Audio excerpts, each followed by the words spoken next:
Have you ever heard the song of the nightingale? Nightingale is derived from night and the Old English word galen, which means to sing. It's one of only few birds, singing very loud at night till sunrise to attract a female. For centuries, the nightingale's song has been a symbol of love, beauty, and the poetic expression of nature. This little bird has a repertoire of over 300 different sounds, making it one of the most complex vocalists in the avian world. Historically, the nightingale's song was so revered that it was immortalized in Romeo and Juliet by Shakespeare and in poems of Persian poet Rumi. In Victorian England, people were so mesmerized that they held Nightingale nights, where they would gather in forests, listening to these birds sing.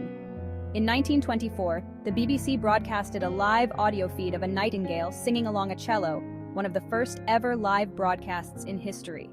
So next time you hear a nightingale while trying to sleep, remember, you're connecting with a legacy of art, history, and nature, all woven together by this bird's song.